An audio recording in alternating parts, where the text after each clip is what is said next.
మనిషి చేసిన తప్పు ప్రకృతి వలన ముప్పు అనేటువంటి ఒక చక్కని సందేశాన్ని బైబిల్లో నుంచి మనం నేర్చుకుందాం.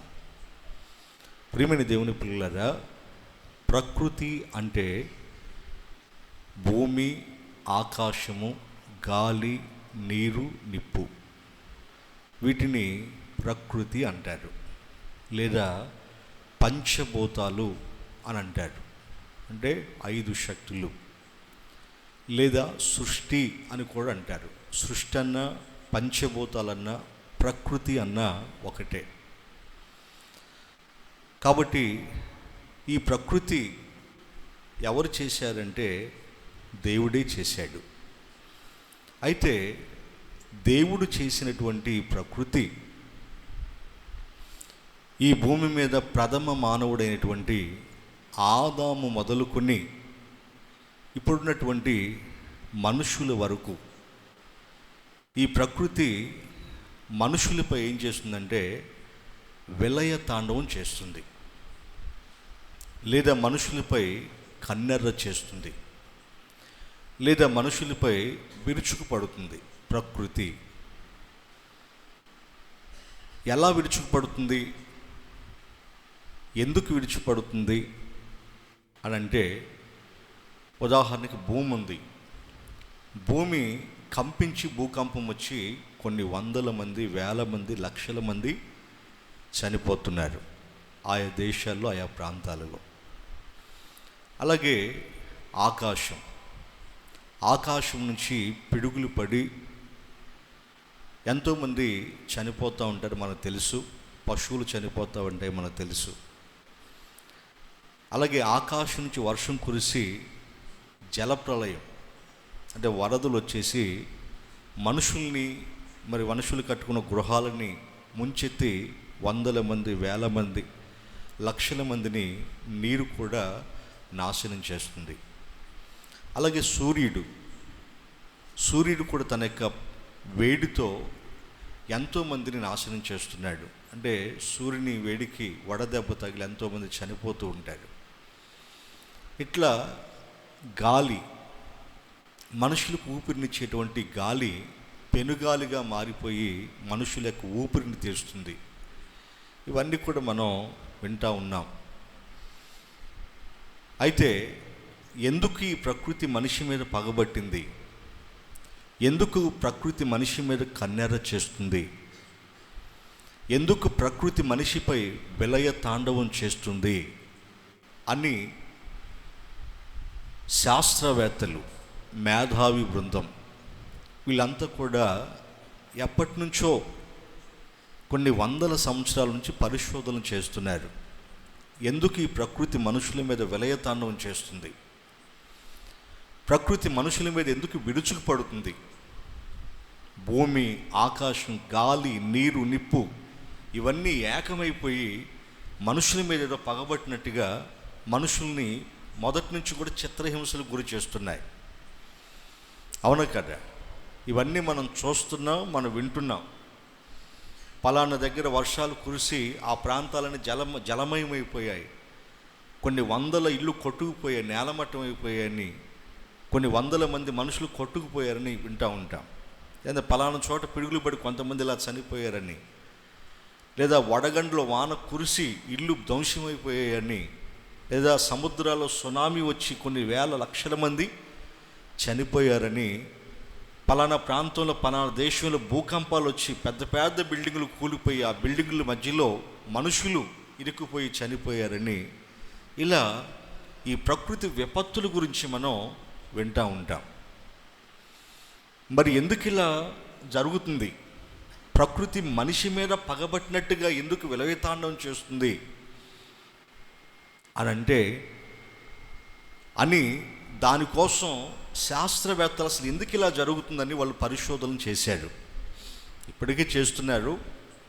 అప్పటి నుంచి ఇప్పటి వరకు శాస్త్రవేత్తలు పరిశోధనలు చేస్తున్నప్పటికీ వాళ్ళకి ఈ ప్రకృతి విపత్తులు అనేవి ఎందుకు జరుగుతున్నాయో, ఈ ప్రకృతి విపత్తులు సంభవించి మనుషులు ఎందుకు చనిపోతున్నారు ఇప్పటికీ వాళ్ళకి అర్థం కాని ప్రశ్నగానే మిగిలిపోయింది.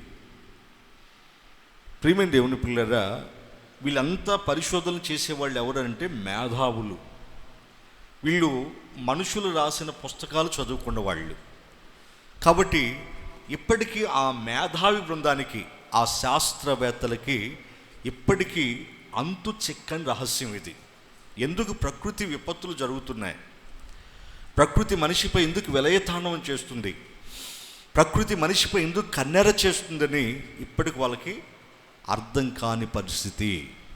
ఇప్పటికీ ఇక అర్థం కాక ఈ శాస్త్రవేత్తలు ఏం చెప్తున్నారంటే, ఈ ప్రకృతి విపత్తులను మనం ఎలాగో ఆపలేము, అయితే వాటి నుంచి మనం ఎలా తప్పించుకోవాలో మనం ఆలోచిద్దాం అని.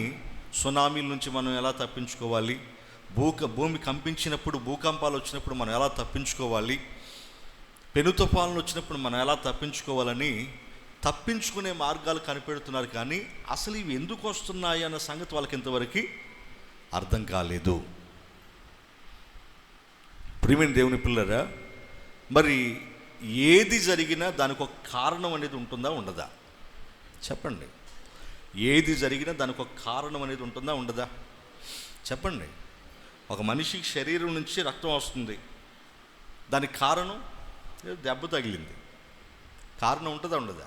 ఊరికే రాదు కదండి, అవునా? అట్లా ఏదో కారణం ఉంటుంది కదా. ఒక మనిషి మంచాన పడిపోయాడు, ఏంటయ్యా కారణం అంటే జబ్బు చేసింది. అట్లా వరదలు వచ్చాయి, దానికి కారణం వర్షం మూలంగా వరదలు వచ్చి, ఇట్లా చెప్పుకుంటాం. అంటే ప్రతి దానికి ఒక కారణం ఉన్నట్లుగానే మరి ప్రకృతి విపత్తులకి కారణం లేదా? మనిషిపై విరుచుకుపడుతున్నటువంటి ప్రకృతి విపత్తులకి కారణం లేదా? ఉంది. మరి ఆ కారణం ఎవరు చెప్పగలరు అంటే మనుషులు అనేవారు ఎవరు చెప్పలేరు. ప్రపంచంలో మేధావి వర్గం అని పడుతున్న శాస్త్రవేత్తల బృందం కూడా ఆ విషయాన్ని చెప్పలేరు. ప్రియమైన దేవుని పిల్లరా, మరి ఎవరు చెప్పగలరు, ఎవరు చెప్తారు అంటే ప్రకృతిని చేసిన దేవుడే చెప్పగలడు. గట్టిగా చెప్పకూడదా? గట్టిగా దేవునికి స్తోత్రం చెబుదా.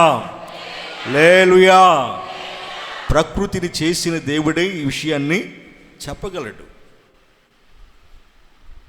ఇంకా మనిషి అనేవాడు ఎవడు ఈ విషయాన్ని చెప్పలేడు. ఎందుకంటే మనిషి అనేవాడు ప్రకృతిని, సృష్టిని చేయలేదు. దేవుడు ఈ ప్రకృతిని చేశాడు. ప్రకృతిలో ఉన్న మనుషులను దేవుడు చేశాడు. అసలు ప్రారంభంలో దేవుడు ఈ ప్రకృతిని చేసి ఏమన్నాడో ఒక మాట చదవండి. ఏమన్నాడో?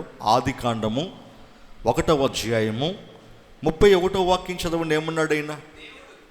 దేవుడు తాను చేసినది యావత్తును చూచినప్పుడు అది చాలా మంచిదిగా ఉండెను. దేవునికి స్తోత్రం చెప్పండి. దేవుడు చేసిన యావత్తు ఏంటి? ఆయన చేసింది భూమి, ఆకాశం, గాలి, నీరు, నిప్పు, ఇవన్నీ కూడా ఆయన చేశాడు. అంటే ప్రకృతిని చేశాడు. ప్రకృతిని, ప్రకృతిలో ఉన్న పశువులను, పక్షులను, జంతువులను, సముద్రపు చేపలను, వీటన్నిటిని చేసింది ఎవరు? దేవుడే కదా. ఆయన చేసింది ఇవన్నీ కూడా ఆయన దృష్టికి ఎలా అనిపించాయట? మంచిదిగా అనిపించాయట. అంటే ప్రారంభంలో దేవుడి ప్రకృతిని ఎలా చేశాడు? మంచిదిగా చేశాడు. అసలు ఈ ప్రకృతిని దేవుడు ఎందుకు చేశాడు అని అంటే, ఈ ప్రకృతి లేదా ఈ సృష్టి లేదా ఈ విశ్వం, సృష్టి అన్న, విశ్వం అన్న, ప్రకృతి అన్న, పంచభూతాలన్న అన్నీ ఒకటే అని చెప్పాను కదా. ఈ విశ్వాన్ని దేవుడు చేయడానికి గల కారణం ఎవరో తెలుసా? మనిషి. ఆమేన్, ఆమేన్, హల్లెలూయా. ఈ ప్రకృతిని దేవుడు చేయడానికి గల కారణం ఎవరు? మనిషి. అంటే మనిషి కోసం దేవుడు వీటన్నిటిని చేశాడు. ప్రకృతిని చేశాడు, ప్రకృతిలో ఉన్న వాటిని దేవుడు చేశాడు. నిజంగా మనిషి కోసమే దేవుడు చేశాడా అని ఒక్కసారి మనం ఆలోచిస్తే, ఇప్పటికీ మనిషి భూమి మీద పుట్టినది మొదలుకొని ఇప్పటి వరకు ప్రకృతిని, ప్రకృతిలో ఉన్న వనరులను అనుభవిస్తుంది ఎవరు చెప్పండి? ఎవరు అనుభవిస్తున్నారు? మనుషులే అనుభవిస్తున్నారు కదా. ఇంకా మనకున్న లైఫ్, మనకున్న ఈ లగ్జరీ లైఫ్, ఏ పశువుకి, ఏ జంతువుకి, ఏ పక్షికి, ఏ జీవరాశికి లేదనే చెప్పాలి. అంటే ఈ సృష్టిలో మానవుడు పుట్టినది మొదలుకొని ఇప్పటి వరకు ప్రకృతి వనరులను అనుభవిస్తుంది ఎవరంటే, ప్రకృతిలో ప్రథముడుగా ఉంది ఎవరంటే, ప్రకృతిని పాలిస్తుంది ఎవరంటే మనిషి. ఎవరు? మనిషి. ఎందుకు దేవుడు మనిషికి అంత ప్రాముఖ్యతనిచ్చాడు? ఎందుకు దేవుడు మనిషికి అంత అధికారం ఇచ్చాడు? ఎందుకు మనిషిని దేవుడు ప్రథముడుగా చేశాడు సృష్టిలో అని అంటే, మనిషి అంటే మరెవరో కాదు, సాక్షాత్తు దేవుని కుమారుడు. ఆమేన్, హల్లెలూయా. దేవుని స్వరూపం, దేవుని లక్షణాలు కలిగిన వాడే మనిషి. అందుకే దేవుడు సృష్టిని చేసి సృష్టిలో ఉన్న వాటికి తాను అనుకున్న రూపాన్ని ఇచ్చాడు. భూమి ఇలా ఈ ఆకారంలో ఉండాలి, సూర్యుడి ఆకారంలో ఉండాలి, చంద్రుడి ఆకారంలో ఉండాలి, నక్షత్రాలు ఈ ఆకారంలో ఉండాలని వాటికి తాను అనుకున్న ఆకారాన్ని ఇచ్చాడు. మనుషుల విషయంకి వచ్చేసరికి, అంటే మన విషయం వచ్చేసరికి ఏమన్నాడు? మన స్వరూపములో మన పోలిక చొప్పున నరులను చేద్దాం అన్నాడు. ఆమేన్, హల్లెలూయా. అంటే మనిషి ఇప్పుడు ఎవరు చెప్పండి? దేవుని పోలిక. అంటే మనుషులు ఎవరు? దేవుని పిల్లలు. గట్టిగా చప్పలు కొట్టండి, గట్టిగా దేవునికి స్తోత్రం చెబుదాం. హల్లెలూయా. మనుషులు ఎవరంటే దేవుని పిల్లలు. అందుకే మనిషికి ఇంత భాగ్యం దక్కింది భూమి మీద, ఈ విశ్వంలో. ప్రియమైన దేవుని పిల్లరా, ఈ భూమి మీద తప్ప ఇంకెక్కడైనా మనుషులు ఉన్నారంటే ఇంకెక్కడ మనుషులు లేరు. సమస్తము మనిషికి అవసరమైనవన్నీ కూడా ఎక్కడున్నాయంటే భూమి మీదే ఉన్న. ఇంకే గ్రహంలో మనిషికి అవసరమైనవి ఏవి లేవు. అంటే ఈ సృష్టి యావత్తు కూడా దేవుడు చేయడానికి గల కారణం ఎవరు అంటే సాక్షాత్తు మనిషి. ఎవరు? మనిషి. అంటే మనుషుల కోసమే దేవుడు ఈ సృష్టిని చేశాడు. మరి మనుషుల కోసం చేయబడిన సృష్టి మనుషులు ఉపయోగించుకుంటున్నారా? ఇంకేమైనా ఉపయోగించుకుంటున్నాయా? మనుషులే ఉపయోగించుకుంటున్నారు. అవునా కదా? సృష్టిని అనుభవిస్తుంది ఎవరు ఈరోజు? చెప్పండి. సృష్టిలో ఉన్న వాటిని అనుభవిస్తుంది ఎవరు? మనుషులు అనుభవిస్తున్నారు. పశువులను లోబరుచుకున్నాడు, పక్షులను లోబరుచుకున్నాడు, జంతువుల్ని లోబరుచుకున్నాడు, సముద్రపు చేపల్ని లోబరుచుకున్నాడు. అన్నిటిని మనిషే లోబరుచుకున్నాడు. అన్నిటితో పనులు చేయించుకుంటున్నాడు, అన్నిటితో అవసరాలు తీర్చుకుంటున్నాడు మనిషి. అవునా? పశువులు మనతో అవసరాలు తీర్చుకుంటున్నాయా? మనం వాటితో అవసరాలు తీర్చుకుంటున్నామా? మనమే వాటితో అవసరాలు తీర్చుకుంటున్నాం. ఇంకంతేకాదు, వాటితో మన అవసరాలు తీర్చుకోవడమే కాదు, మనకి తినాలనిపిస్తే వాటిని కోసుకొని కూడా మనమే తినేస్తున్నాం, వాటిని వండుకొని మనమే తినేస్తున్నాం. అవేమో మనం తింటున్నాయా? లేదు కదా. అంటే ఈ ప్రకృతిని అనుభవిస్తుంది ఎవరంటే మనిషి. ఎందుకనంటే ఈ ప్రకృతి మనిషి కోసమే దేవుడు చేశాడు. అందుకే ఈ ప్రకృతి అంతటిని చూసిన దేవుడు చూసి ఏమన్నాడు? ఇది మంచిది అన్నాడు. ఆమేన్, హల్లెలూయా. అలా మంచిది అని చెప్పినటువంటి ఈ యొక్క ప్రకృతి మనిషి మీద పగబట్టినట్టుగా మహమ్మారిగా మారి మనుషుల్ని ఏం చేస్తుంది? నాశనం చేస్తుంది. మరి దేవుడు మనిషికి సేవ చేయడానికి పుట్టించిన ఈ ప్రకృతి మనుషుల్ని ఎందుకు సంహరిస్తుంది? సేవ చేయడానికి పుట్టింది కదా ప్రకృతి. మనకి ఏం చేయడానికి చెప్పండి? ఈ ప్రకృతి మనకి ఏం చేయడానికి పుట్టింది? సేవ చేయడానికి పుట్టింది. భూమి మనకు సేవ చేస్తుంది కదా, చెప్పండి. ఆకాశం మనకి సేవ చేస్తుంది, గాలి మనకి సేవ చేస్తుంది. మనం చల్లగా హాయిగా పడుకోవాలంటే గాలి వేచాలి. చల్లటి గాలి వేస్తుంది అనుకోండి, ఆరు బయట మంచం వేసుకొని సోయిలేని నిద్రపోతావు, సొల్లు గార్చుకుంటా. అంటే నువ్వు నిద్రపోవటానికి నేను నిద్రపుచ్చేది ఎవరు? గాలి. గాలి లేకపోతే మనకు నిద్ర పడుతుందా? అంటే గాలి మనకేం చేస్తుంది? సేవ. భూమిలో నువ్వు విత్తనాలు విత్తావు, విత్తనాలు నువ్వు ఫలించి నీకు ఆ పంటనిచ్చేదేంటి? భూమి. అంటే నువ్వు విత్తనాలు చల్లావు, ఆ భూమిని ఏం చేస్తుంది? ఆ విత్తనాన్ని ఫలింపచేసి నీకు పంటని. అంటే భూమి మనకేం చేస్తుంది? సేవ చేస్తుంది. ఆకాశం నుంచి వర్షం కురిసి నువ్వు వేసినటువంటి విత్తనాలు మొలకెత్తిస్తుంది. అంటే అది కూడా ఏం చేస్తుంది? సేవ చేస్తుంది. మన దప్పిక తీర్చడానికి మనకు నీళ్ళు ఇస్తుంది. అవునా కదా? అంటే మనకు సేవ చేయడానికి ఈ ప్రకృతిని దేవుడు పుట్టించాడు. అయితే మనకు సేవ చేయడానికి పుట్టిన ఈ ప్రకృతి మనకు సేవ చేస్తుందా, మనల్ని సంహరిస్తుందా? సంహరించడం మొదలుపెట్టింది. సేవ చేయాల్సినటువంటి ప్రకృతి ఎందుకు సంహరిస్తుంది మనిషిని? ఇప్పటికి నేను చెప్పాను కదా, శాస్త్రవేత్తలకు కూడా ఈ విషయం అంతుపట్టట్లేదు. ఎందుకు ఈ ప్రకృతి విపత్తులు జరుగుతున్నాయి? ప్రకృతి మనిషి మీద ఎందుకు కన్నెర్ర చేస్తుంది? వాళ్ళు పెట్టిన పేర్లు అయ్యే కదండి. పలానా ప్రాంతంలో భూకంపం వచ్చి ప్రకృతి కన్నెర్ర చేసింది. ఆ కన్నెర్ర చేయటం వల్ల చూసారా? చెప్పండి, చూసారా? లేదుగా. ప్రకృతి కన్ను చూసారా వాళ్ళు? లేదు. కానీ వాళ్ళు పెట్టిన పేర్లు ప్రకృతి కన్నెర్ర చేసింది, పలానా ప్రాంతంలో ప్రకృతి విలయతాండవం చేసిందని వాళ్ళు రాస్తూ ఉంటాడు. మరి దేవుడు మంచిగా చేసినటువంటి, మంచిదిగా చూసినటువంటి ప్రకృతి మనిషి మీద ఎందుకు పగబట్టింది? ఎందుకు మనిషిని ఇలా నాశనం చేస్తుంది అనో మనం ఒక్కసారి ఆ దేవుడు రాయించినటువంటి బైబిల్ గ్రంథాన్ని చూస్తే బైబిల్లో మనకు చక్కని జవాబు దొరుకుతుంది. అసలు ఈ ప్రకృతి విపత్తులకు కారణం ఎవరు, ఏంటి అనేది మనకు చక్కగా అర్థమవుతుంది. దానికి మొట్టమొదటిగా ఆదాము హవ్వల గురించి మనం చెప్పుకోవాలి. ఎవరి గురించి? ఆదాము హవ్వల గురించి. ఈ భూమి మీద మొట్టమొదటి మనుషులు వాళ్ళే కదా. అయితే వారు దేవుని మాట వినినంత కాలం వారి జీవితాల్లో ఎటువంటి నాశనాలు అనేవి లేవు, ఎటువంటి ప్రమాదాలు లేవు, ఎటువంటి శోధనలు లేవు. అయితే వారు దేవుని మాట వినకుండా తినవద్దు అని దేవుడు చెప్పిన పండును తిని ఆజ్ఞ అతిక్రమించి పాపం చేశారు. అవునా కదా? అలా పాపం చేయటం వలన మొట్టమొదటిగా ఆదాముతో దేవుడు ఏమని మాట్లాడుతున్నాడో ఒకసారి చూద్దాం. ఏమని మాట్లాడుతున్నాడో చూద్దాం. ఆదికాండము 3వ అధ్యాయం 17 వాక్యం చదవండి. 17-18 వాక్యాలు చదవండి. ఆయన ఆదాముతో,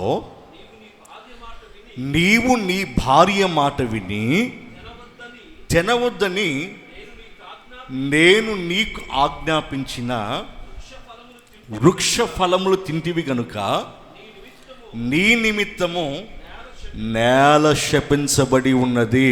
ఇక్కడ కనపడుతుంది మనకి. అర్థమవుతుందా? నీవు నీ భార్య మాట విని నేను తినొద్దన్న పండు తిన్నావు కనుక నీ నిమిత్తము ఏం శపించబడింది? ఆదాము చేసిన తప్పు వలన ఏం శపించబడింది? నేల శపించబడింది. నేల అంటే భూమి. నేల అంటే ఏంటి?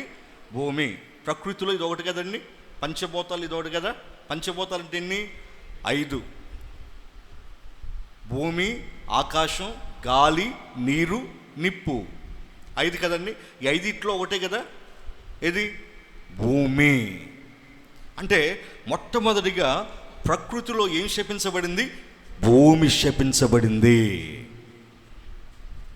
భూమి శపించబడింది. అంటే భూమిని దేవుడు ఎందుకు శపించాడు? భూమిని దేవుడు ఎందుకు శపించాడు? ఆదాము చేసిన తప్పును బట్టి. దేని బట్టి? తప్పును బట్టి. ఎవరు చేసిన తప్పు? ఆదాము చేసిన తప్పును బట్టి దేవుడు భూమిని శపించాడు. అంటే భూమిని శపించాడంటే భూమిలో మార్పు కలిగింది. ఏం కలిగింది? మార్పు కలిగింది. భూమిని ఎలా శపించాడు? కింద చదవండి. నీ నిమిత్తము నేల శపించబడింది, ప్రయాసముతోను. తర్వాత చదువు. అది ముండ్ల తుప్పలను గచ్చ పొదలను నీకు మొలిపించును. అంతకుముందు ముళ్ళ తుప్పలు గచ్చ పొదలు ఉన్నాయా? అంటే ముళ్ళ తుప్పలు గచ్చ పొదలు పెరిగాయంటే ఇప్పుడు అతను ఆ భూమిని సేద్యపరచాలంటే వీటన్నిటిని కష్టపడి తొలగించాలి. అవునా కదా? అంటే చూడండి, మొట్టమొదటిగా భూమిని దేవుడు శపించేశాడు. ఎందుకు భూమిని శపించాడు? అసలు ప్రకృతికి మనిషికి సంబంధం ఉందా? చెప్పండి. ప్రకృతికి మనిషికి సంబంధం ఉందా? ఆదాము తప్పు చేస్తే దేవుడు భూమిని ఎందుకు శపించాడు? ప్రకృతికి మనిషికి సంబంధం ఉందా? ఉందా? మన అరికాలు మొదలుకొని నడినెత్తి వరకు మన శరీరంలో ఉన్న అవయవాలన్నిటికీ ఒకదానికొకటి లింక్ ఉంటుందా? చెప్పండి, ఉంటుందా? ప్రతి దానికి ఒకదానికొకటి లింక్ ఉంటుంది. నరాలు, ఎముకలు, మాంసం, ప్రేగులు, గుండె, ఊపిరితిత్తులు, కిడ్నీలు, కదా, అన్నీ అటాచ్మెంట్ అయి ఉంటాయి, అనుబంధం కలిగి ఉంటాయి. అరికాల్లో ముళ్ళు గుచ్చుకుంటే నోరే ఉంటుంది, బా అంటుంది, కళ్ళల్లో నుంచి నీళ్ళు వచ్చేస్తాయి. చెయ్యి వెళ్ళి అంటనే అక్కడ ఆ ముళ్ళుని తీసేస్తుంది. చూడండి ఒకదానికొకటి ఎలా అటాచ్మెంట్ ఎలా ఉందో. అంటే అరికాలు మొదలుకొని నన్నెత్తి వరకు కూడా ప్రతి అవయవానికి ఎలా అనుబంధం ఉందో మనిషికి ప్రకృతి కూడా అలాగే అనుబంధం ఉంది, సంబంధం ఉంది. ఇప్పుడు మనిషి బ్రతకాలంటే ఆహారం కావాలి కదండి. మనిషి బ్రతకాలంటే ఏం కావాలి? ప్రతి మనిషి భూమి మీద బ్రతకాలంటే ఏదో ఒకటి తినాలి, ఆహారంగా ఏదో ఒకటి తీసుకోవాలి కదా. కానీ మనిషి బ్రతకడానికి ఆహారం ఎక్కడి నుంచి వస్తుందంటే భూమి నుంచి వస్తుంది. ఎక్కడి నుంచి? భూమి నుంచి. ఇప్పుడు ఆ భూమి పండాలంటే ఏమంటున్నాడు దేవుడు? నువ్వు కష్టపడాలి అంటున్నాడు. ఏమంటున్నాడు? ఆ భూమికి మనిషికి లింక్ ఉందా? ఉందా?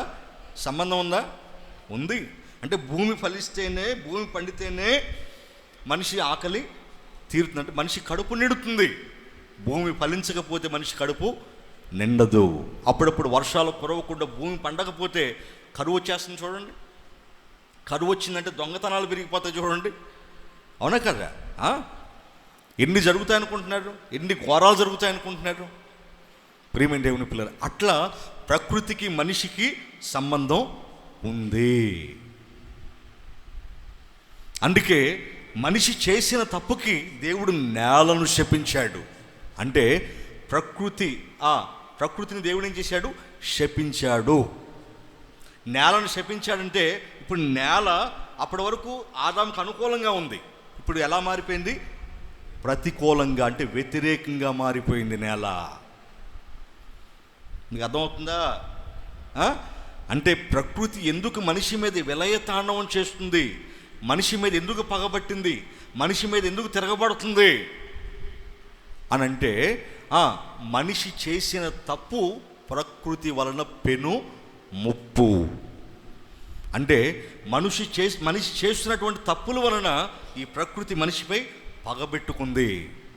మనిషి ఎలా క్రమం తప్పాడు దేవుని మాట వినకుండా, ప్రకృతి కూడా అలాగే క్రమం తప్పింది. దేవునికి స్తోత్రం, హల్లెలూయా. అందుకనే ఇర్మియా గ్రంథంలో దేవుడు ఒక చక్కని మాట చెప్తున్నాడు. చదవండి, ఇర్మియా గ్రంథము 5వ అధ్యాయము 25వ వాక్యం చదవండి. ఇర్మియా గ్రంథం 5:25 చదవండి. మీ దోషములు వాటి క్రమమును తప్పించెను. చూసారా? మీ దోషములు వాటి క్రమమును అంటే ఏటి క్రమాన్ని? కాలాల క్రమాన్ని, ఋతువుల క్రమాన్ని, వర్షాలు కురిసే క్రమాన్ని. మీ దోషములు వాటి క్రమమును. చూసారా? ప్రకృతి క్రమం తప్పడానికి కారణం ఎవరట? చెప్పండి. ప్రకృతి క్రమం తప్పడానికి కారణం ఎవరు? మనిషి. మనిషి చేస్తున్న తప్పులు, అంటే మనిషి చేస్తున్న పాపం. అప్పుడప్పుడు చాలామంది నెత్తినూరు బాదుకుండా, ఈ పాపం ఏంటరా బాబు, ఈ పాపం, అందుకే నేను వర్షాలు కొరట్లేదు అయ్యగారు అంటారు. నాతోనే అంటారు. అందుకే అయ్యగారు వర్షాలు కొరవట్లేదు. అసలు ఈ పాపం ఏంటండి? ఎందుకంటే మనిషి ఎన్ని విధాలుగా చెడిపోవాలో అన్ని విధాలుగా చెడిపోయాడు ఈరోజు. అవసరం కదా? ఎన్ని విధాలుగా చెడిపోవాలో అన్ని విధాలు చెడిపోయాడు మనిషి. మన కళ్ళతో ఈ పాపాన్ని చూడలేకపోతున్నాం, మన చెవులతో వినలేకపోతున్నాం కదండి. ఎంత భయంకరంగా ఉందో కదా. దీని అంతటికి కారణం ఏంటంటే మన దోషాలు అంటున్నాడు దేవుడు. ఏంటంట? మన దోషాలు. మరి శాస్త్రవేత్తలకి ఇవన్నీ అర్థమయ్యాయా? భూకంపం ఎందుకు వచ్చిందండి శాస్త్రవేత్త గారు అంటే, భూమిలో రాతి పలకలు ఉంటాయి, రాతి పలకలు సర్దుకుంటున్నాయి అంటున్నాడు ఆయన. ఏంటట? సర్దుకుంటున్నాయట. ఎందుకు సర్దుకున్నాయంటే చెప్పడు.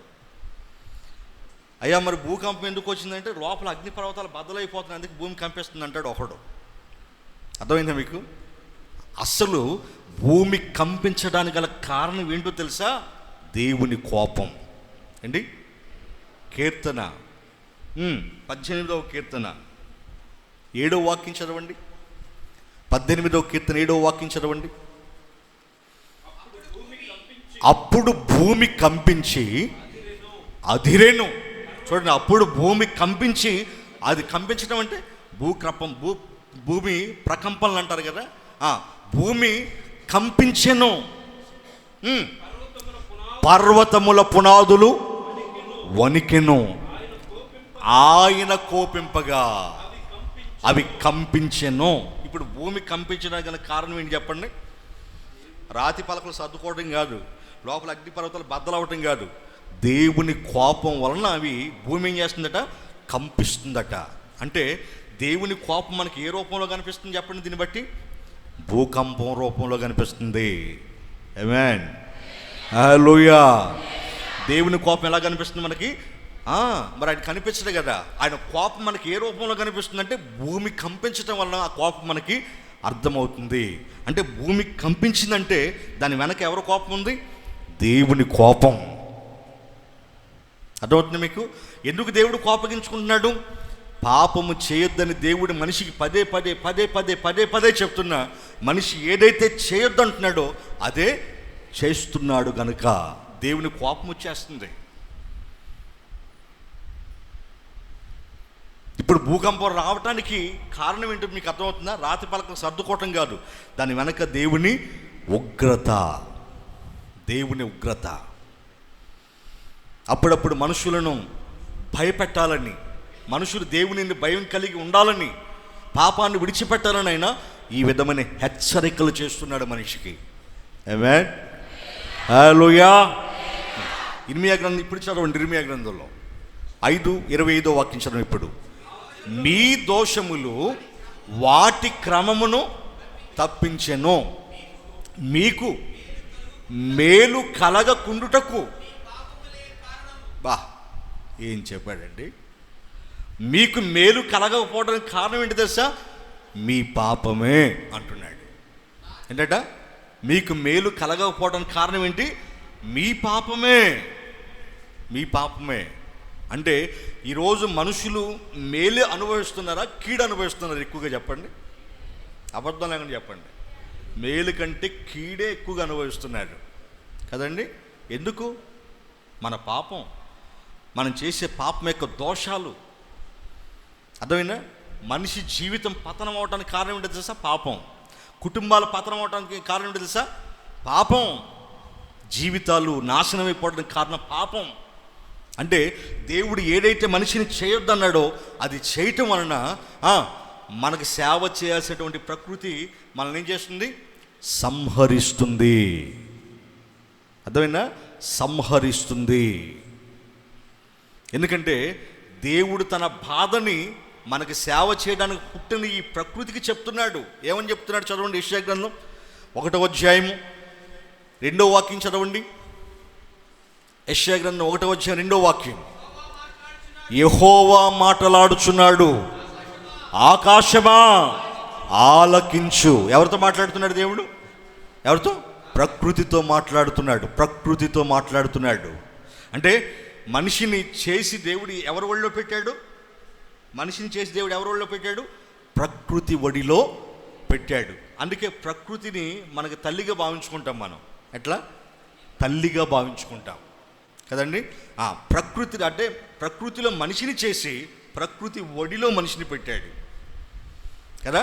కాబట్టి ఈ ప్రకృతి ద్వారానే కదా మనం బ్రతుకుతున్నాం. అంటే ప్రకృతి ఇచ్చే వనరుల వల్లనే కదా మనం బ్రతుకుతున్నాం. కాబట్టి దేవుడు ఏ ప్రకృతిలో అయితే మనిషిని చేశాడో ఆ ప్రకృతితో మాట్లాడుతున్నాడు. ఆకాశమా ఆలకించు, భూమి చెవి ఎగ్గు, నేను పిల్లలను పెంచి గొప్పవారినిగా చేశాను.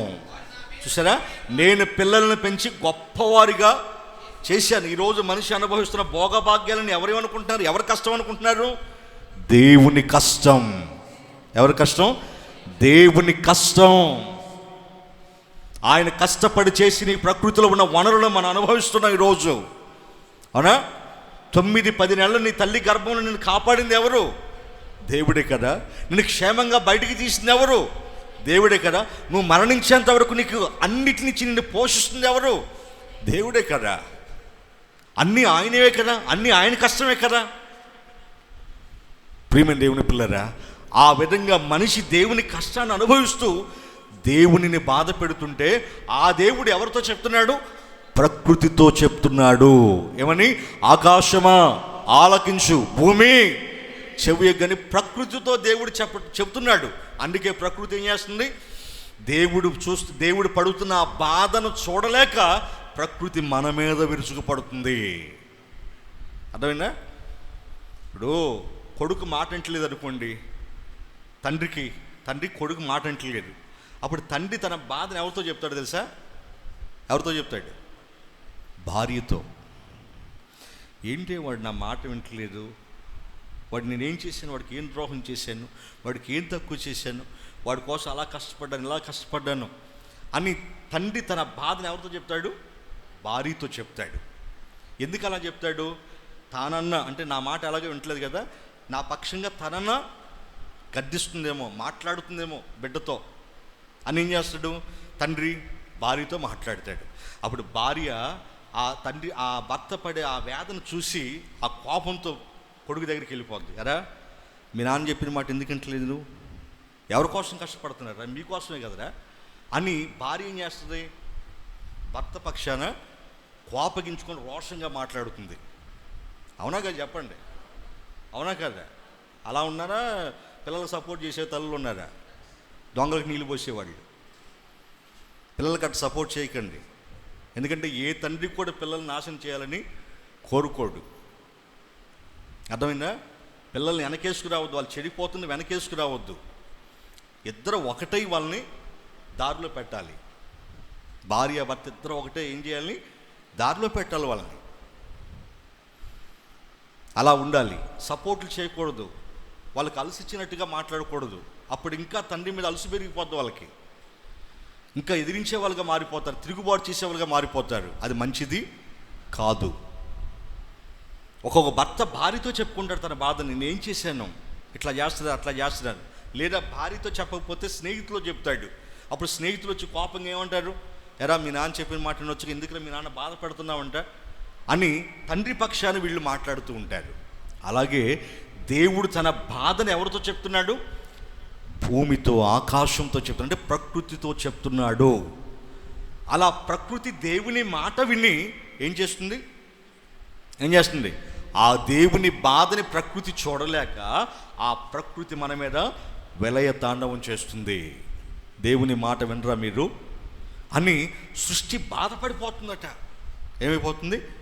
బాధపడిపోతుందట. నాయనా నువ్వు ఆజ్ఞాపించి వీళ్ళందరినీ లేపేస్తానంటుందంట సృష్టి. చదవండి ఆ మాట. రోమీయులకు రాసిన పత్రిక 8వ అధ్యాయము 22వ వాక్యం చదవండి. రోమీయులకు రాసిన పత్రిక 8వ అధ్యాయం 22వ వాక్యం. సృష్టి యావత్తు ఇది వరకు చూడండి. సృష్టి ఉందా? బైబిల్లో ఉందా? మనం చెప్పుకున్న సృష్టి బైబిల్లో ఉందా? ఏమా ఉందా? సృష్టి యావత్తు అంటే సృష్టి మొత్తం, సృష్టి యావత్తు ఇది వరకు అంటే ఇంతకుముందు, ఇది వరకు అంటే ఇంతకుముందే ఏకగ్రీవంగా మూలుగుచుందట. ఏంటి సృష్టి ఏం చేస్తుందట? అరే మనుషులు మూలగొట్టం మనం విన్నాం కదండి, మనుషులు మూలగొట్టం మనం విన్నాం. సృష్టి కూడా మూలుగుతుందట. మనుషులు ఎప్పుడు మూలుగుతారు చెప్పండి? మీరు కూడా ఎన్నోసార్లు మూలిగారుగా, ఇప్పుడు మూలుగుతూనే ఉన్నారుగా. రోగాలు వచ్చినప్పుడు ఆ రోగాన్ని భరించలేనప్పుడు మనకు తెలియకుండా ఏమైపోతుంది? మూలుగుడు వచ్చేస్తుంది. అంటే మన శరీరం ఆ రోగాన్ని భరించలేకపోతుంది, తట్టుకోలేకపోతుంది. తట్టుకోలేనప్పుడు ఏమైంది? మనకు తెలియకుండా మూలుగుడు వస్తూ ఉంటుంది. అప్పుడు పక్కన ఉన్నటువంటి వాళ్ళు ఉంటారు కదండి, ఎందుకు ఆ వజాన్ని మూలుగుతున్నామో వాళ్ళకి చికాకేస్తుంది. వీళ్ళు ఏమంటారు? నా రావం గురించి నీకేం తెలిసే, నువ్వు పడుకో అంటారు వీళ్ళు. అవునా కదా? మూలగాలను మూలుగుతున్నారా? ఆటోమేటిక్గా మూలుగుడు వచ్చేస్తుంది. ఆ బాధ భరించలేనప్పుడు మూలుగుడు వచ్చేస్తుంది. అలాగే పని ఎక్కువైనప్పుడు కూడా పని చేయలేక ఏమొస్తుంది? మూలుగుడు. అంటే భారం ఎక్కువైపోయింది అనుకో, మూలుగుడు వచ్చేస్తుంది. అలాగే శ్రమ ఎక్కువైనప్పుడు కూడా మనకు తెలియకుండా దుఃఖం వచ్చేసి ఆ దుఃఖం ఏమొస్తుంది? మూలుగు వచ్చేస్తుంది. వాస్తవం కదా? అంటే దీన్ని బట్టి అంటే మీకు ఇది అర్థమైతే, మీకు అర్థం కావడానికి చెప్తున్నాను, ఇది మీకు అర్థమైతే సృష్టి ఎందుకు మూలుగుతుంది?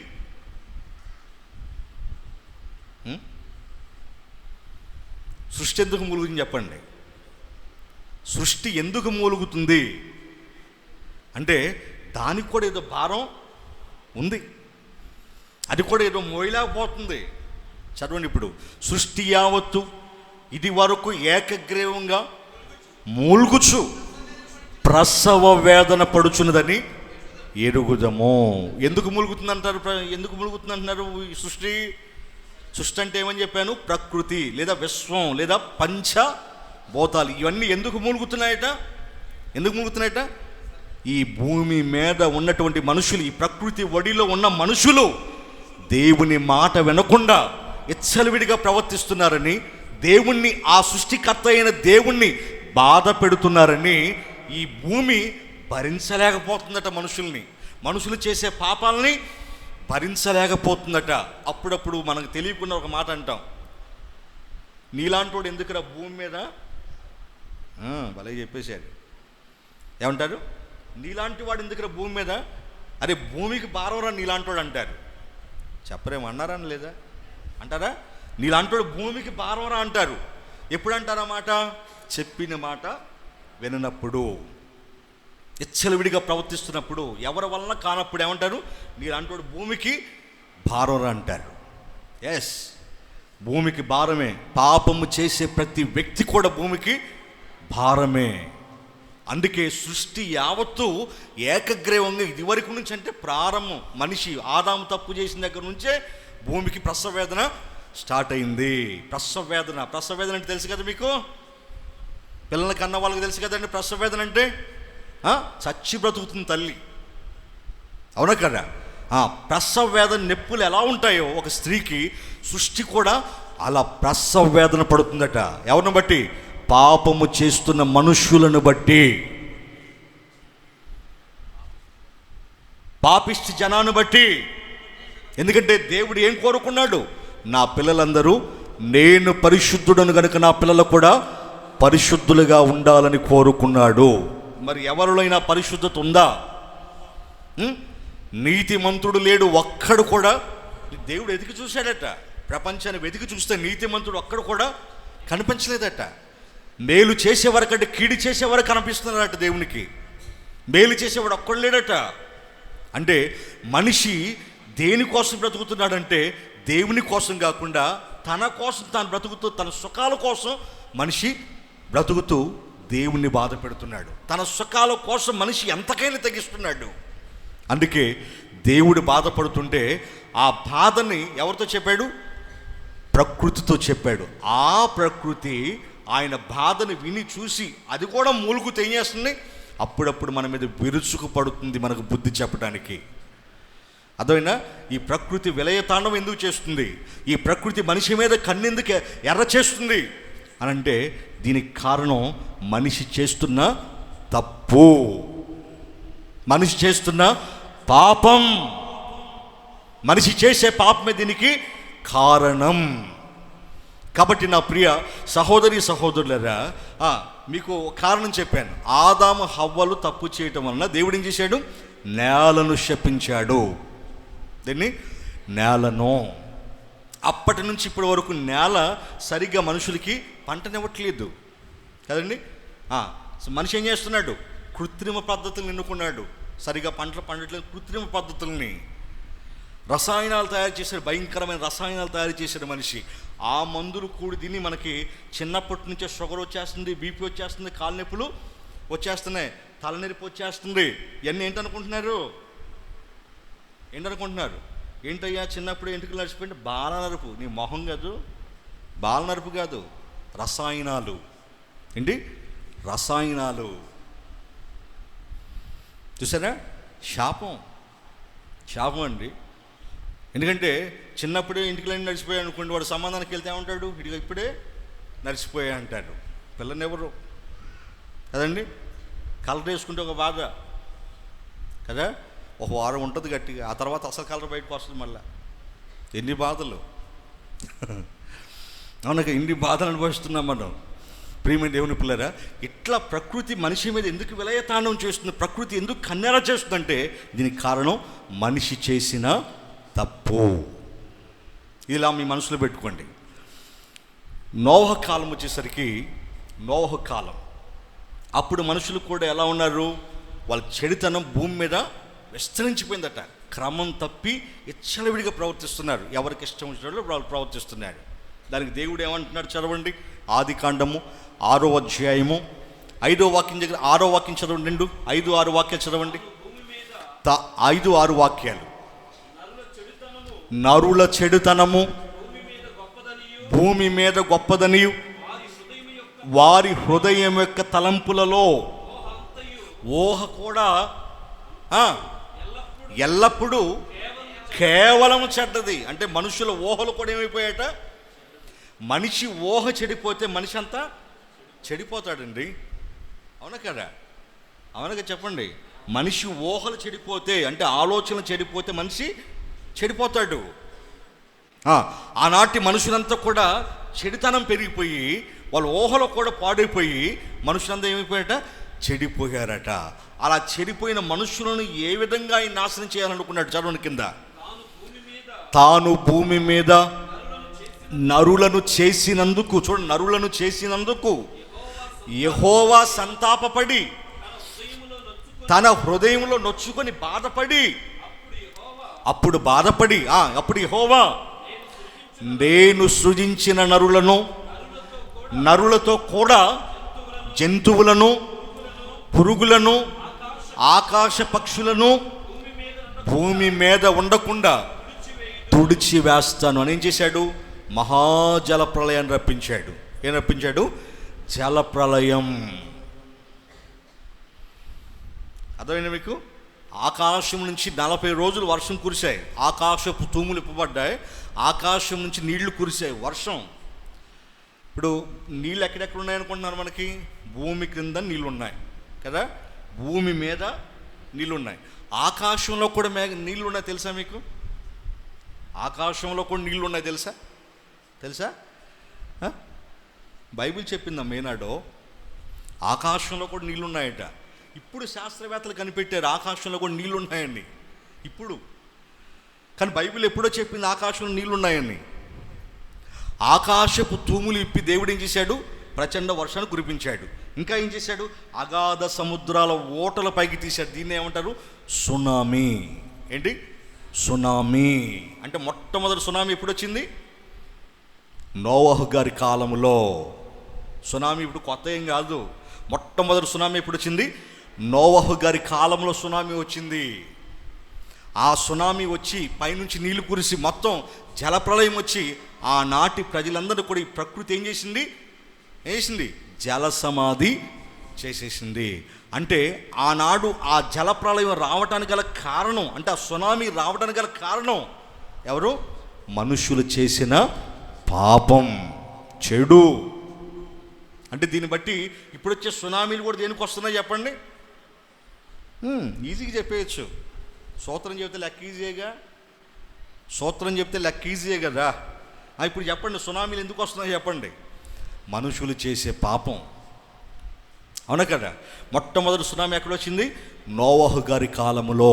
అగాధ జలముల ఓటల పైకి లేసాయట. అంటే ఆ సునామీ, దాన్నే సునామీ అంటారు.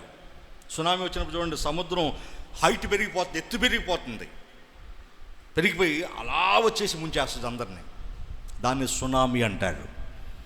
అంటే మొట్టమొదటి సునామీ ఎందుకు వచ్చింది చెప్పండి? మనుషులు చేసిన పాపం. ఫలించే భూమి ఎందుకు శపించబడింది? మనిషి చేసిన పాపం. అర్థమైనా? ప్రకృతి విపత్తులు ఎందుకు వస్తున్నాయని మీకు అర్థం కావాలి.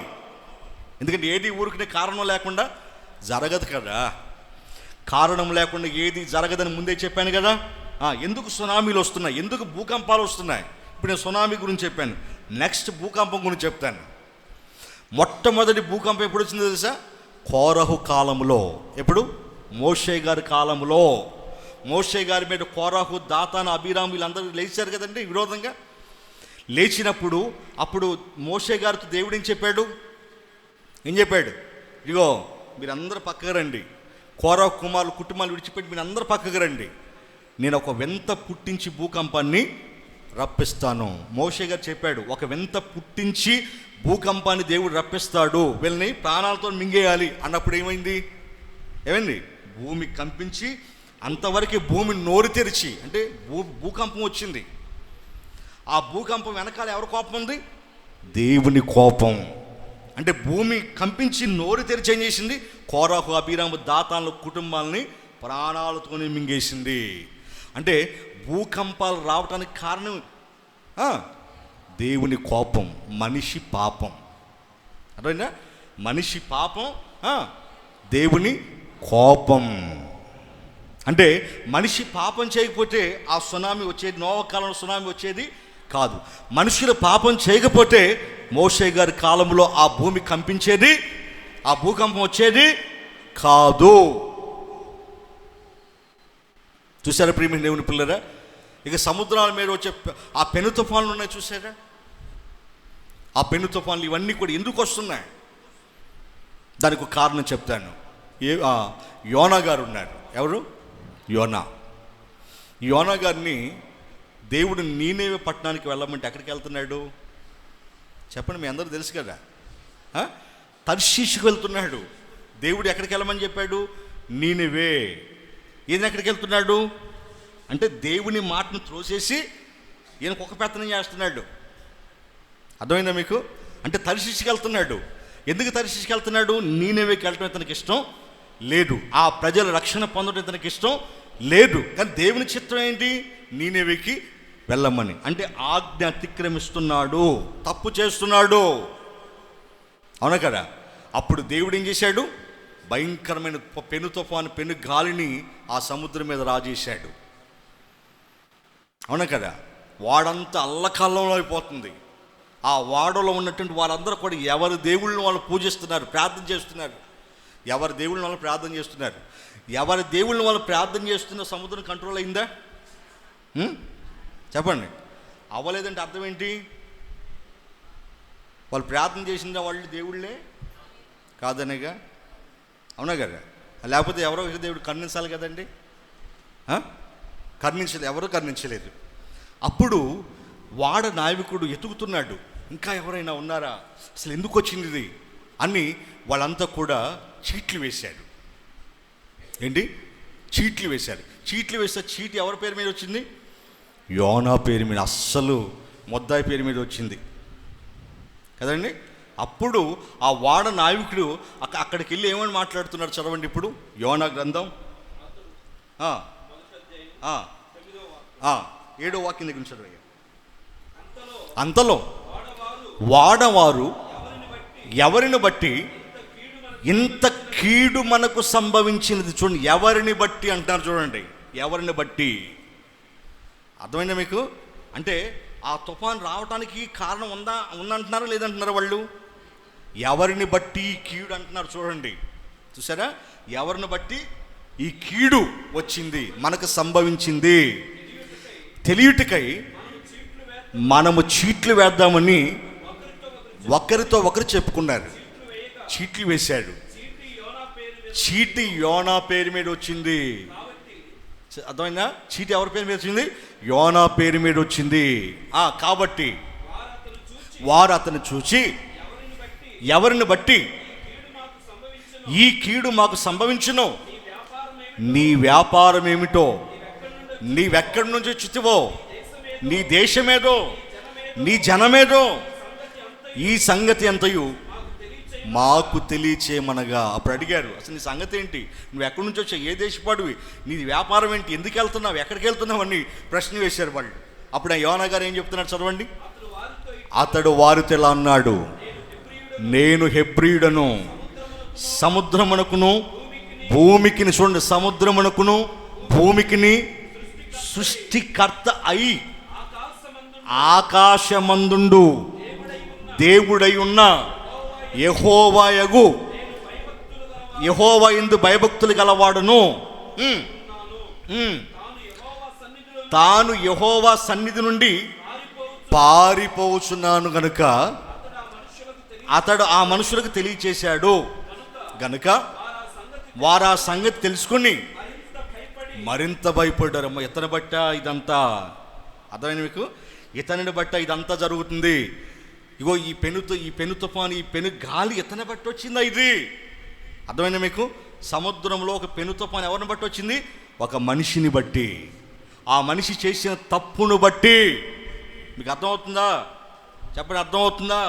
ఒక మనిషిని బట్టి, అతను చేసిన తప్పును బట్టి. దేవుని ఆజ్ఞ అతిక్రమించి తప్పు చేశాడు యోనా. అర్థమైందా? అంటే సముద్రం మీద వచ్చిన తుఫానికి మనిషికి సంబంధం ఉందా? చెప్పండి, ఉంది. ఇంకా ఏమంటున్నాడు చదవండి, ఇంకా ఏమంటున్నాడు యోనా? వారి సంగతి తెలుసుకొని మరింత భయపడి నీవు చేసిన పని ఏంటన్నారు. అప్పుడు వారు సముద్రం పొంగుచున్నది, తుఫాను అధికమగుచున్నది, సముద్రం మా మీదకు రాకుండా నిమ్మలించినట్లు మేము నీకేమి చేయాలని అతనిని అడుగగా, యోనా నన్ను బట్టియే. బా, వచ్చేసిందా మన జవాబు? నన్ను బట్టియే ఈ గొప్ప తుఫాను. అంటే ఎందుని బట్టి? అతడు చేసిన తప్పు. నన్ను బట్టియే ఈ గొప్ప తుఫాను మీ మీదికి వచ్చినని నాకు తెలుసు అన్నాడు. ఆమేన్, ఆమేన్, హల్లెలూయా.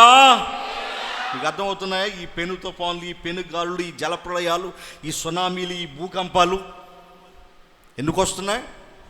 ప్రకృతి మనిషి మీద ఎందుకు కన్నెర చేస్తుంది? ప్రకృతి మనిషిపై ఎందుకు విలయతాండవం చేస్తుంది? ప్రకృతి విపత్తులు ఎందుకు వస్తున్నాయి? చెప్పండి, మనిషి చేసిన తప్పు, మనుషులు చేస్తున్న పాపాలు. అందుకే ఈ ప్రకృతి విపత్తులు, ఈ ప్రకృతి విలయతాండవం, ఈ ప్రకృతి కన్నెర చేయడానికి కారణం మనుషులు చేసే తప్పులే. ఎందుకంటే ఈ ప్రకృతి అంతటిని దేవుడు ఎందుకు చేశాడని చెప్పాను? మనకు సేవ చేయడానికి. మనకు సేవ చేయడానికి పుట్టిన ఈ ప్రకృతి మనకేం చేస్తుంది? మనల్ని ఏం చేస్తుంది? సంహరిస్తుంది. కారణం, మనం క్రమం తప్పాము, పాపం చేసి క్రమం తప్పాము. అందుకే అవి కూడా క్రమం తప్పాయి. ఇందాకన్నాడు ఇర్మీయా గ్రంథంలో, మీ దోషములే వాటి క్రమమును తప్పించను. ఏటి క్రమాన్ని? సకాలంలో వర్షాలు కురుస్తాయా? అకాలంలో కురుస్తాయి. మనం అనుకున్నప్పుడు వర్షం పడదు, వద్దు అనుకున్నప్పుడు వర్షం పడుద్ది. పంట తీర మన చేతికి వచ్చేసరికి అప్పుడు వర్షాలు వచ్చి పంట మొత్తం ముంచేస్తాయి. అవునా కదా? అప్పుడు మనం వర్షాన్ని కోరుకోం, కానీ అప్పుడే వర్షం వస్తుంది. అవునా కదా? కారణం మనిషి చేసే తప్పులు. మనిషి తప్పు చెప్పాను కదా, దేవుని కోపం మనిషి యొక్క పాపం. అంటే దేవునికి ఎందుకు కోపం వస్తుంది? మనిషి చేసే పాపము వలన. అంటే మనిషిని దేవుడు ఎలా శిక్షిస్తున్నాడంటే ప్రకృతిని ఆయుధముగా చేసుకుని శిక్షిస్తున్నాడు. ఆమేన్, హల్లెలూయా. అంటే ఈ ప్రకృతి దేవుని చేతిలో ఆయుధం అన్నమాట. ఏంటి ఆయుధం? ఇప్పుడు నేను మీకు చాలా విషయాలు తెలియజేశాను. నేల ఎవరి వల్ల శపించబడింది? ఆదాము వలన నేల శపించబడింది. సముద్రంలో గాలి తుఫాన్లు ఎందుకు వచ్చాయి? యోనా చేసిన తప్పు. నోవహు గారి కాలంలో జలప్రళయం ఎందుకు వచ్చింది? సునామీ ఎందుకు వచ్చింది? ఆనాటి మనుషులు చేసిన తప్పులు. అలాగే సొదొమ గొమొర్రాల్లో దేవుడు ఏం చేశాడు? అగ్ని గంధకాలు కురిపించాడు. ఎక్కడి నుంచి కురిశాయి? ఆకాశం నుంచి అగ్ని గంధకాలు కురిశాయి. భస్మం అయిపోయాయి 2 పట్టణాలు. అవునా? బోడదైపోయి ఇప్పటికీ అక్కడ పచ్చగడ్డి మొలవ తెలుసా మీకు? ఇప్పటికీ ఉన్నాయి ఆ పట్టణాలు. ఇప్పటికి ఉన్నాయి. ఇప్పటికి పచ్చగడ్డి మొలవదు అక్కడ. ఎందుకంటే అగ్ని గంధకాలు కురిశాయి అక్కడ. గంధకం తెలుసు కదా మీకు? అగ్గి పొలక చివర ఉంటుంది చూసారు? అగ్గి పొలక చివర గంధకం. దాన్ని మీరు గీసి అని వదండి, మీ గాలికి అది ఆగిపోదు. అది ఇంకా పెద్దగా అయిపోతుంది మంట. ఆ గంధకం ఇంత అయిపోయేంత వరకు కూడా నువ్వు ఊదినా దాన్ని ఏమీ అవసరం. ఇంటికి వెళ్ళి ట్రై చేసి చూసుకోండి, ఎన్ని అగ్గిపెట్టెలు కాలుస్తారు చూద్దాం. అది మండేటప్పుడు అంటే అది పూర్తిగా కాలి ఆరిపోద్ది చూసారా? ఆ పువ్వు అంటే ఆరిపోద్ది. అది గీగానే మండిది చూసారా? ఆ గంధకం ఉన్నంతసేపు అది గట్టిగా వదండి, మంట పెద్దదైద్ది కానీ ఎక్కువ తగ్గదు అది. అటువంటి గంధకం అంటే నీళ్లు పోసిన ఆరిపోయిన గంధకాలతో ఆ సొదొమ గొమొర పట్టణాలను తగలబెట్టేశాడు దేవుడు. ఎందుకు? దేవదూతలు ఆ పట్టణాలకు వస్తే, లోతు కుటుంబం దగ్గరికి వస్తే అక్కడ ఉన్నటువంటి బాలురు పెద్దలు ముసలివాళ్ళతో సహా వచ్చే వాళ్ళని పాడు చేయటానికి. అంటే అంత చెడిపోయింది ఆ పట్టణం, అంత చెడిపోయింది. అందుకే ఆ చెడిపోయినటువంటి పట్టణాలను దేవుడు ఏం చేశాడు? అగ్ని గంధకాలు కురిపించి తగలబెట్టేశాడు. అంటే ప్రకృతి ఎందుకు మనిషిని తగలబెట్టేస్తుంది? ప్రకృతి ఎందుకు మనిషి మీద ఇరుసుకుపడుతుంది? దానికి కారణాలు ఉన్నాయా? ప్రతి దగ్గర మీకు కారణం చూపించాను కదా. యోనా ఓడలో ఉన్నప్పుడు ఏం జరిగింది? పెను తుఫాను ఎందుకు వచ్చింది? యోనా చేసిన తప్పు. నేల శపించబడింది. దేనికి శపించబడింది? ఆదాము చేసిన తప్పు. నోహ కాలంలో సునామీ వచ్చి వాళ్ళందరూ జలప్రలయం జలసమాధి చేసేసింది. కారణం ఆనాటి ప్రజలు చేసిన తప్పు. సొదొమ గొమొర పట్టణాలు దేవుడు అగ్ని గంధకాలతో తగలబెట్టేశాడు. కారణం ఆ మనుషులు కామకత్వం, కామ క్రోధ లోభ మోహ మదమత్సరాలతో నిండిపోయినారు. అందుకే వాళ్ళందరినీ ఆకాశం నుంచి అగ్ని గంధకాలు కురిపించి తగలబెట్టేశాడు. ప్రియమైన దేవుని పిల్లరా, ఇలా ఆలోచించుకుంటూ పోతే ఎన్ని విపత్తులు, ప్రకృతి వలన ఎన్ని విపత్తులు జరుగుతున్నాయి. ప్రకృతి కోపిస్తే, ప్రకృతి కన్నెర చేస్తే వందల్లో వేలలో లక్షల ప్రజలు చనిపోతారండి. ఎన్ని పంటలు నష్టమైపోతున్నాయి. ప్రపంచం అతలాకుతలమైపోతుంది కదండి. ప్రియమైన దేవుని పిల్లలు, పెను తుఫాన్లు, పెను గాళ్ళు వస్తే ఎంత గట్టిగా మనం కట్టుకున్నవి అన్నీ కూడా పేక మేడలకు కూలిపోతున్నాయి కదండి. అవునా కదా? మీరు చూడలేదా? టీవీలో చూడలేదా? సెల్ ఫోన్లో వచ్చాక సెల్ ఫోన్లో మీరు చూడలేదా? అవన్నీ చిత్రీకరించి మనకు పంపిస్తున్నారు కదా. ఫోన్లో మనం చూడలేదా? దీని అంతటికంటే ప్రకృతి వలన మనిషి ఎందుకు ముప్పు వస్తుందంటే, ప్రకృతి మనిషి మీద ఎందుకు కన్నెర చేస్తుందంటే, దీని అంతటికి కారణం ఎవరు? మనిషి చేసిన పాపం. అంటే ఈ ప్రకృతి విపత్తులు తగ్గాలంటే, ఈ ప్రకృతి మన మీద కన్నెర చేయకుండా ఉండాలంటే మనిషిలో మార్పు రావాలి. ఏం రావాలి? మార్పు వస్తే తప్ప ప్రకృతి కూడా మారదు. అర్థమైందా? మనలో క్రమం వస్తే తప్ప ప్రకృతిలో కూడా క్రమం రాదు. మనం మారినప్పుడే ప్రకృతి కూడా మారుతుంది. మనలో మార్పు వచ్చినప్పుడే ప్రకృతిలో మార్పు వస్తుంది. మనం నీతి ప్రవర్తన గలవారమైన నడుచుకున్నప్పుడే ఈ ప్రకృతి మన జోలికి రాదు. మనకు సేవ చేస్తుంది కన్న తల్లిలాగా. ఆమేన్. హల్లెలూయా, హల్లెలూయా. మనకు కన్న తల్లిలాగా సేవ చేస్తుంది ప్రకృతి. మనకి కన్న తల్లి పాలిచ్చి బిడ్డలను పెంచినట్టుగా ఆ ప్రకృతి తన వనరుల నుంచి మనల్ని పోషిస్తుంది. లేకపోతే, దేవుని మాట వినకపోతే, దేవునికి వ్యతిరేకంగా మనిషి నడిచినంత కాలం ఈ ప్రకృతి మనిషి మీద విలయతాండవం చేస్తుంది. దానికి ఎవ్వరు మార్చలేడు, ఎవ్వడు ఆపలేడు. ఇప్పటికి మనిషి ఏం ఆలోచిస్తున్నారు శాస్త్రవేత్తలు? ఇగో వీటి నుంచి ఎలా తప్పించుకుందామని ఆలోచిస్తున్నారు. కానీ అసలు మన ప్రవర్తనే దీనికి కారణం. మనం మారాలి అని అనుకుంటున్నారా? మనం మారాలని ఎవరికైనా చెప్పారా? ఎవరు చెప్పలేదు. మనం మారితేనే ప్రకృతిలో మార్పు వస్తుంది. మనం మారినంత కాలం ఈ ప్రకృతిలో మార్పు రాదు. ఆ ప్రకృతి మనిషిపై విలయతాండవం చేస్తుంది. మన పాఠం ఏంటి? మనిషి చేసిన తప్పు ప్రకృతి వలన పెనుముప్పు. చెప్పండి. మనిషి చేసిన తప్పు ప్రకృతి వలన. ప్రకృతి అంటే ఏమని చెప్పాను? ప్రకృతి అన్నా, పంచభూతాలన్నా, సృష్టి అన్నా, విశ్వం అన్నా అన్నీ ఒకటే. ప్రకృతి అంటే ఏంటి? భూమి, ఆకాశం, గాలి, నీరు, నిప్పు. మనుషుల్ని నాశనం చేసేది కూడా ఏంటి? ఇదే. అవునా? భూమి కంపిస్తే ఎవడైనా భూమి కంపించుకొని ఆపగలడా? జలప్రలయం వస్తే ఎవడైనా ఆపగలడా? పెనుగాలు వస్తే ఎవడైనా ఆపగలడా? పెను తుఫాను వస్తే ఎవడైనా ఆపగలడా? అగ్ని గంధకాలు పిడుగులు పడితే ఎవడైనా ఆపగలడా? ఎవడు ఆపలేదు. ఎవరు చేత కాదు, ఎవరు తరం కాదు ఇది. అర్థమైందా? వచ్చే వాటి నుంచి ఎలా తప్పించుకోవాలని ఆలోచిస్తున్నాడు మనిషి. అసలు అవి రాకుండా ఉండాలంటే నా ప్రవర్తనలో మార్పు రావాలనుకోవట్లేదు. అది కావాలి ఫస్ట్ దేవునికి. మన ప్రవర్తనలో మార్పు వచ్చిన రోజు నువ్వు తప్పించుకునే మార్గం అసలు ఎదుకోవాల్సిన అవసరం లేదు. ఆ దేవుడే ఆ ప్రకృతిని శాసిస్తాడు. ఆమేన్. హల్లెలూయా. ఆ ప్రకృతి కామైపోతుంది. ఇప్పటికీ సృష్టి ఏం చేస్తుంది? మూలుగుతుందట. ఎందుకు? పాపం చేసిన పాపిష్టి మనుషులను మోయలేక, ఈ పాపిష్టి మనుషులు నేను మోయాలా తండ్రి, ఈ పాపిష్టి మనుషులు నేను మోయాలా అని సృష్టి మూలుగుతుందట. ఇందా చదివించాను కదండి, ప్రసవేదన పడుతుందట. వీళ్ళని నేను మోయాలా, ఆజ్ఞాపించు, మొత్తం నోరు తెరిచి మింగేస్తానంటుంది. కానీ దేవుడి సెలవు ఇవ్వలేదు. కానీ అప్పుడప్పుడు ప్రకృతి వలన మనకి ఎందుకు మనల్ని భయపెడుతున్నాడంటే మనలో మార్పు కోసం. మనల్ని ఎందుకు హెచ్చరిస్తున్నాడంటే మనలో మార్పు కోసం. కాబట్టి నా ప్రియ సహోదరి సహోదరులారా, మనందరం క్షేమంగా నెమ్మది కలిగి ఉండాలంటే మనలో నీతి ప్రవర్తన ఉండాలి. ఏ ప్రవర్తన? నీతి ప్రవర్తన.